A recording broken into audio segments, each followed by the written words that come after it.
Salmo 89. Chegamos agora ao majestoso Salmo da Aliança, que, segundo a disposição judaica, fecha o terceiro livro dos Salmos. É a declaração de um cristão diante de um grande desastre nacional, suplicando a seu Deus, apelando com um grande argumento do compromisso da aliança e esperando libertação e auxílio em virtude da fidelidade de Jeová. Charles Haddon Spurgeon. Esse salmo faz par com o precedente. É um alegro espiritual àquele penzeroso. Aquele salmo foi um canto de luto do período da paixão do Senhor. Este salmo é um cântico de Natal. Christopher Wordsworth. Versículo 1. Este curto versículo contém o sumário, o núcleo e o argumento de todo o longo salmo. Nele, observe o poema do cântico, a benignidade e verdade do Senhor, manifestas ao mundo todo em geral, à casa de Davi, ou seja, à igreja especialmente. O dever do cantor que magnifica as misericórdias de Deus em todo o tempo, mesmo de uma geração à seguinte. John Boyce. Cantarei quando estamos em dificuldades, pensamos que conseguimos algum alívio se nos queixamos, mas pelo louvor conseguimos muito mais, recebemos alegria. Que nossas queixas, portanto, se transformem em ações de graças. E nesses versículos descobrimos aquilo que será motivo de louvor e ação de graças para nós no pior dos momentos, seja de consideração pessoal ou pública. Matthew Henry.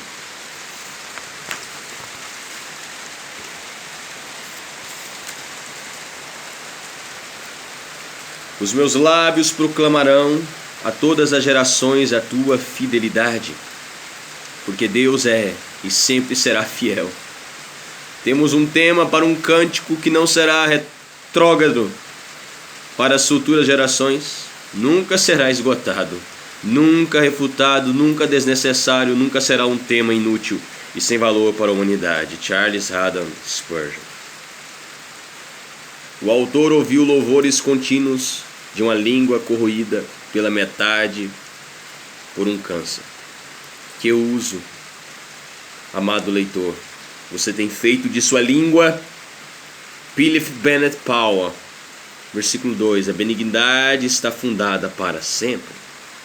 Os eleitos constituem e formam uma grande casa de misericórdia. Esta casa, contrária ao destino de todas as edificações sublunares, jamais cairá, nem mesmo será derrubada. Como nada lhe pode ser acrescentado, assim nada lhe pode ser tirado. O fogo não lhe pode ferir, tempestades não podem derrocá-la, o envelhecimento não pode danificá-la.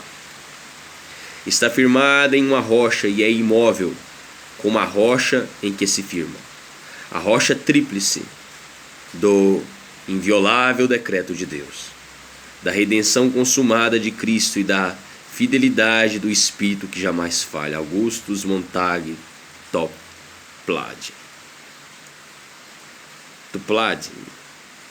Versículo 3. Fiz aliança com o meu escolhido e jurei a Davi, meu servo.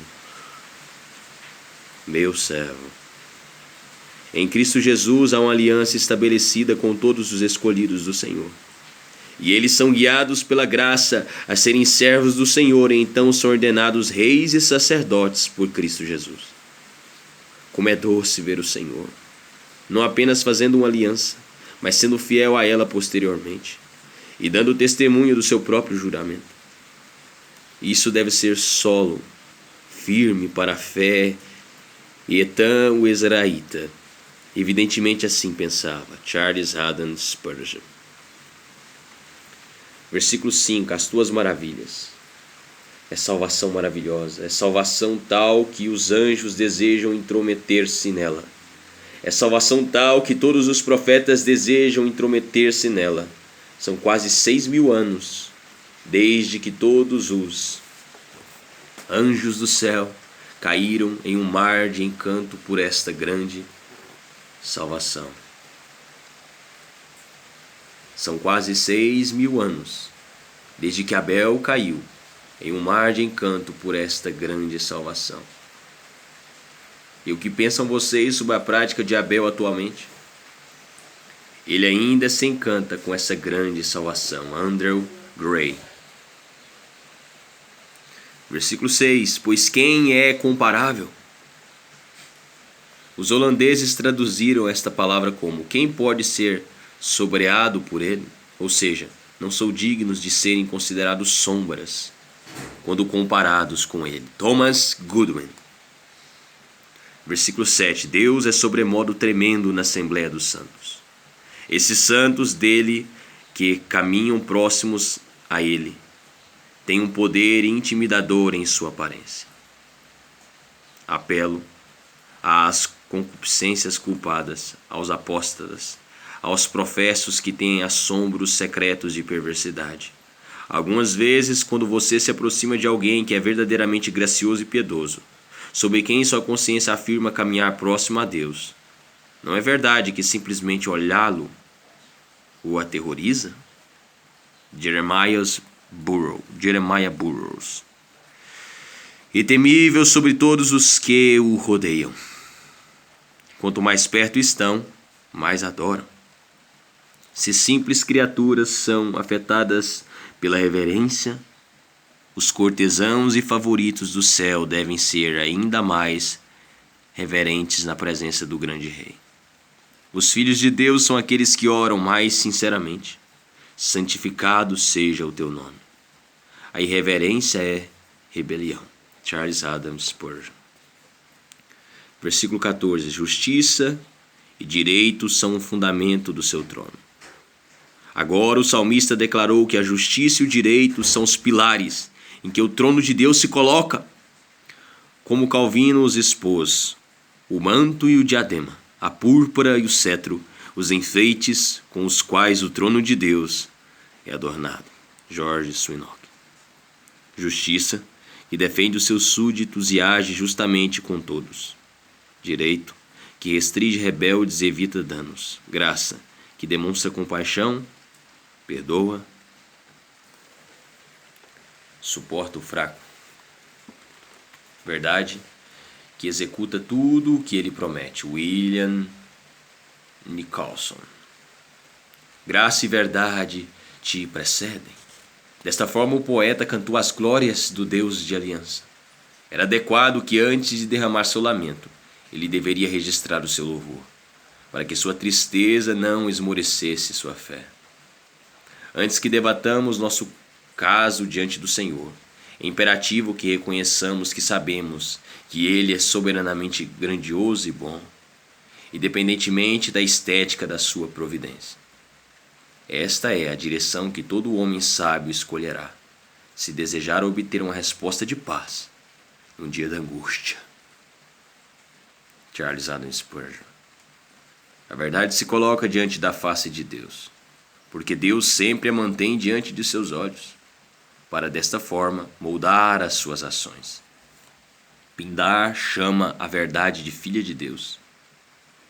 Epaminondas, o general tebano, cultivava a verdade tão cuidadosamente que é relatado que ele nunca pronunciou uma inverdade, até mesmo em brincadeiras. Nas cortes dos reis, esta é uma rara virtude, Leblanc. Graça no prometer, verdade no executar. Verdade em ser tão bom quanto tua palavra, graça em ser ainda melhor do que ela. Matthew Henry. Versículo 15. Que anda, ó Senhor, na luz da tua presença. Enquanto o sol brilha, os homens caminham sem tropeçar com os pés, e quando o Senhor sorri para nós, vivemos sem tristeza em nossa alma. Charles Haddon Spurgeon. Completamente enganados estão aqueles que supõem que a luz da presença de Deus, os privilégios do Evangelho e os consolos do Espírito nos levam à indolência e à inatividade naquilo que é nosso dever. O texto corta pela raiz essa conclusão, pois não diz que eles se sentarão à luz da sua presença, ou que se deitarão na luz de sua presença, mas anda na luz da tua presença. O que é andar? É o movimento progressivo de um ponto do espaço a outro. E o que é este santo andar? Que o Espírito de Deus capacita todo o povo a executar. É o movimento contínuo, progressivo do pecado à santidade, de tudo que é mal para tudo que é boa palavra e obra. E a mesmíssima luz da presença de Deus, em que vocês, ó cristãos, são capacitados a andar e que no início concedeu-lhes pés espirituais com os quais andar, os manterá andando e constantemente ativos até o fim de sua guerra. Augustus Montague Toplady. Versículo 16. E na tua justiça se exalta. Para um mundo cego, este é um paradoxo incrível. O fato de que o cristão está, neste momento, sentado sob o estrume desta terra e, ao mesmo tempo, sentado no céu com e em Cristo, seu glorioso cabeça e representante.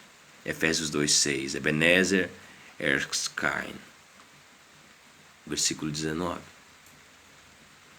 Do meio do povo exaltei um escolhido. Davi era eleito de Deus, eleito do meio do povo, como um deles, e eleito à posição mais elevada no estado.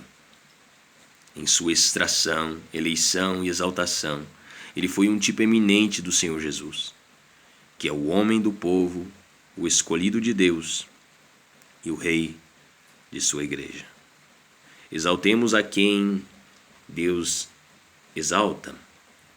Ai daqueles que o desprezam, são culpados de desacato à corte diante do Senhor dos Exércitos, como também de rejeitar o Filho de Deus. Charles Haddon Spurgeon. Versículo 22. O inimigo jamais o surpreenderá, nem o há de afligir o filho da perversidade. Quem em tudo isso não vê um referencial do Senhor Jesus, que, ainda que tenha sido afligido por nossas dívidas e também maltratado pelo infiel, é agora exaltado e já não mais pode ser extorquido, nem o mais feroz de seus inimigos pode oprimi-lo novamente. Agora não há Judas que o possa trair levando-o à morte, nem Pilatos que possa entregá-lo para ser crucificado. Satanás não pôde tentá-lo, e os nossos pecados não podem sobrecarregá-lo. Charles Haddon Spurgeon. Versículo 25. Porei a sua mão sobre o mar e a sua direita sobre os rios. Um certo artista. Versículo 25. Porei a sua mão sobre o mar e a sua direita sobre os rios. Um certo artista tinha o hábito de dizer que deveria representar Alexandre de tal forma que em uma das mãos ele devesse segurar uma cidade e na outra derramar um rio. Cristo é representado aqui como alguém de imensa estatura, mais alto do que todas as montanhas. Com uma das mãos segura a terra e a outra o mar, enquanto que o mar oriental ao ocidental ele estende os seus braços. Leblanc. Versículo 23, 26. Ele me invocará dizendo: Tu és meu Pai. Quando Davi chamou Deus de Pai, de seu Pai, é marcante não encontrarmos em lugar algum no Antigo Testamento patriarcas ou profetas que chamaram Deus de Pai. Você não os encontra tratando-o como Pai porque não o conheciam como tal. Esse versículo é ininteligível quando se refere a Davi. Mas se considerarmos o verdadeiro Davi, ele disse exatamente isso: meu Pai e vosso Pai, meu Deus e vosso Deus. Nunca, até que Cristo tivesse pronunciado essas palavras: jamais, antes de ele vir à terra em humanidade, como Filho de Deus, qualquer homem ou criança dentre os humanos, dirigiram-se à pessoa de Deus desta forma afetuosa. Foi depois que Cristo disse: subo para meu Pai e vosso Pai, que os cristãos foram capacitados a olhar para Deus e dizer: Abba, Pai. Aqui percebe distintamente que isto se aplica a Cristo. Ele foi o primeiro a dizê-lo. Davi não disse. Se não houvesse outra prova em todo o Salmo, esta única cláusula seria para mim uma demonstração de que nenhum outro homem, exceto o Senhor Jesus Cristo, pode ser aqui mencionado. Capel Molineux, versículo 28. E firme com ele a minha aliança. Com Jesus a aliança é homologada pelo sangue do sacrifício e pelo juramento de Deus. Não pode ser cancelada ou alterada, mas é uma verdade eterna, apoiada na veracidade daquele que não pode mentir. Como enche nosso coração de exultação ao vermos que a aliança da graça é certa para todo sempre, porque permanece com ele, a quem estamos indissociavelmente unidos. Versículo 29. Farei durar para sempre a sua descendência. A semente de Davi permanece na pessoa do Senhor Jesus e a semente de Jesus nas pessoas dos cristãos. Os santos são a raça que nem a morte nem o inferno podem matar. Roma e seus padres, com sua inquisição e outras crueldades infernais, labutaram para exterminar a semente da aliança, mas vã é sua ira, vãos vão seus esforços. Enquanto Deus viver, seu povo deve viver. Charles Adam Spurgeon. Versículo 30. Se os seus filhos desprezarem a minha lei, como muitos ficariam atônitos se conhecesse o caso real daqueles a quem admiram, têm alta estima e exaltam na vida divina. Se conhecessem as quedas, as miseráveis quedas no coração, em palavra e em prática. Se soubessem da profunda angústia que os filhos de Deus, que, como eles supõem, estão muito adiante na vida divina, sofrem continuamente com o efeito de tal transgressão. Capel Molineux. Versículo 33. Nem desmentirei a minha fidelidade. A fé humana pode lhe faltar algumas vezes, mas a fidelidade de Deus nunca falha. Deus não desmentirá a sua fidelidade. O agir de Deus pode, de alguma forma, apresentar esse aspecto. As tentações do diabo e o nosso coração incrédulo podem, não somente nos fazer pensar assim, como nos persuadir de que assim o é. Apesar de que isso não pode ser verdadeiro, pois o Senhor não desmentirá. Ele não criará uma mentira em sua verdade ou fidelidade. Desta forma, no hebraico afirma-se: Ele é um Deus que não pode mentir. Ele é verdade. Fala a verdade e nenhuma de suas promessas podem falhar ou falharão. Isso traz consolo a todos que estão debaixo de qualquer promessa de Deus. William Greenhill. Versículo 34. Não violarei a minha aliança. É a sua própria aliança. Ele a idealizou, fez seu esboço e voluntariamente colocou-se nela. Ele, portanto, muito a estima. Não é a aliança de um homem, mas o Senhor a reivindica como sua. Algo maligno é entre os homens que haja alguém que seja violador da aliança. E o epíteto tão ultrajante nunca deverá ser aplicável ao Altíssimo. E o epíteto tão ultrajante nunca deverá ser aplicável ao Altíssimo. Charles Haddon Spurgeon. Versículo 36. A sua posteridade durará para sempre. A linhagem de Davi na pessoa de Jesus é interminável. E a raça de Jesus, como representada em gerações sucessivas de cristãos, não mostra sinal algum de malogro. Poder algum, humano ou satânico, pode quebrar a linhagem cristã. Conforme morrem os santos, outros se levantarão para preencher seus lugares, para que até o último dia, o dia da condenação, Jesus tenha uma posteridade para servi-lo. Charles Halle Spurgeon.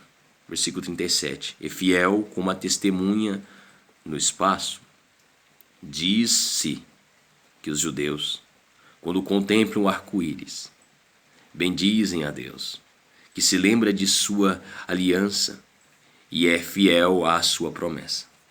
E esta tradição, sua designação de proclamar consolo à humanidade, era forte entre os pagãos, pois, segundo a mitologia dos gregos, o arco-íris, a deusa Íris, era filha de maravilhas. NT, o deus Talmas, um sinal aos homens mortais e considerado quando aparecia como mensageiro de divindades celestiais. Portanto, Homero, com notável conformidade ao relato das Escrituras, fala do arco-íris, que Jove estabeleceu na nuvem um sinal para os homens. Richard Ment. Versículo 40. Muros e fortificações. Ambos podem se referir às designações de um vinhedo, em que o rei era a vinha. Era geralmente cercado com algum muro de pedra e nele havia uma pequena casa ou torre, onde um guarda era colocado para afastar intrusos. Quando o muro ou cerca era derrubado, qualquer transeunte arrancava frutas, e quando a torre era retirada, o vinhedo era deixado aberto para os vizinhos que poderiam fazer o que quisesse com as videiras. Quando a igreja não está mais separada do mundo e seu guarda divino não tem mais lugar de habitação dentro dela, seu tormento é de fato miserável. Charles Haddon Spurgeon. Versículo 41. Despojam-no todos os que passam pelo caminho. Transeuntes ociosos que nada mais têm a fazer têm necessidade de depenar esta vinha, e o fazem sem dificuldade, considerando que as cercas se foram. Ai do dia em que todo contestador mesquinho tiver um argumento contra a religião e os homens em seus cálices forem fluentes em objeções contra o Evangelho de Jesus. Ainda que Jesus na cruz nada seja para eles, e passem por Cristo sem investigar o que o Senhor tem feito por todos eles, podem, contudo, vadiar o quanto desejarem, se houver apenas a esperança de inserir outro prego em suas mãos e auxiliar a crucificar o Senhor novamente. Eles não o tocam com o dedo da fé, mas o depenam com a mão da malícia. Versículo 43. E não o sustentaste na batalha. A coragem e a decisão são mais necessárias agora do que nunca, pois a compaixão para com heresia é o vício em voga e a indiferença a toda a verdade, sob o nome de pensamento livre. É a virtude suprema desta época. Que o Senhor nos envie homens da escola de Elias, ou, pelo menos, de Lutero e John Knox. Charles Haddon Spurgeon. Versículos 46 e 47. Isto soa indubitavelmente como a voz de alguém que não conhece os tempos ulteriores. O salmista fala como se todas as suas esperanças estivessem vinculadas à sepultura, como se a derrocada do reino unido de Judá e Efraim o tivesse desprovido de toda a sua alegria, e como se ele não conhecesse algum reino futuro que, com suas esperanças, pudessem compensá-lo. Mas seria cruel injustiça tomar sua palavra como verdade absoluta. O que temos aqui é a linguagem da paixão, não da calma convicção. John Howe o expressa bem no famoso sermão, A Súplica. Ele observa: era um tanto apaixonada e procedeu da repentina compreensão de seu caso sem consolo, considerado muito abstratamente e por si só. E o salmista naquele momento não olhou além dele para um cenário melhor e mais confortável. Um olho turvo pela tristeza vigente não vê a distância, nem compreende muito em um único olhar como veria em outras épocas, ou como o faz no momento em que a lágrima é enxugada e seus próprios feixes se dissipam. William Binney. Versículo 47. Pois criarias em vão todos os filhos dos homens. Quando considero os milhões de existências, distorcidas, e são muitos milhões, de longe, a quantidade do mundo, dos que vagueiam sem Cristo, sem amor, sem esperança, sobre suas amplas estradas, quando considero a vida em muitos dos despertos como um sonho inquieto, como crianças batendo nas cortinas e chorando durante a noite, quando considero quantas perguntas repetem-se para sempre a nós, e que não são silenciadas e não podem ser respondidas, quando considero a vaidade da investigação do filósofo e o fim da realeza em uma sepultura, quando olho ao redor onde minhas alegrias estão e constato como é curto o seu arrendamento e que a sua própria inefabilidade é ferrugem sobre elas, quando considero o pouco que o melhor pode fazer e que ninguém pode fazer nada muito bem, e finalmente, quando considero a imensidão de pensamentos interiores não cumpridos e o desassossego atormentador, posso quase exclamar com o nosso poeta infeliz: conta as alegrias que as tuas horas contemplaram. Conta todos os teus dias livres da angústia e sabe, o que quer que tenha sido, seria melhor se não houvesses nascido. E Paxson Hood, em Dizeres Obscuros, em uma harpa. Versículo 48. A vanglória da heráldica, a pompa do poder, tudo o que a beleza, tudo o que a riqueza concedeu, esperam a inevitável hora. Os caminhos de glória levaram à sepultura.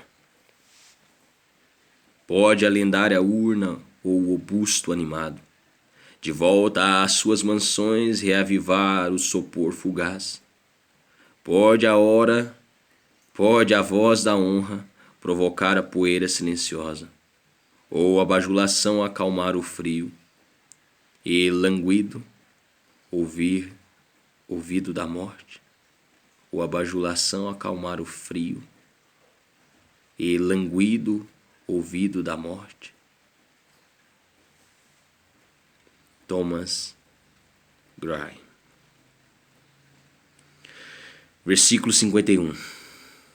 Com que, Senhor, os teus inimigos têm vilipendiado, sim, vilipendiado os passos do teu ungido. Monitorá-lo e encontrar circunstâncias para blasfemar em caso desvio, não somente vigiando as suas palavras e ações, mas até mesmo seus passos inofensivos. Nem Cristo nem sua igreja podem agradar o mundo. Não importa para que lado nos voltemos, os escarnecedores insultarão. Esse versículo se refere ao sarcasmo frequentemente repetido. Onde está a promessa da sua vinda? Essa afronta é dirigida aos atrasos do Messias, aqueles tão esperados passos que ainda não se ouvem. Ó Senhor, por quanto tempo essa zombaria vulgar continuará? Por quanto tempo? Por quanto tempo? Charles Haddon Spurgeon.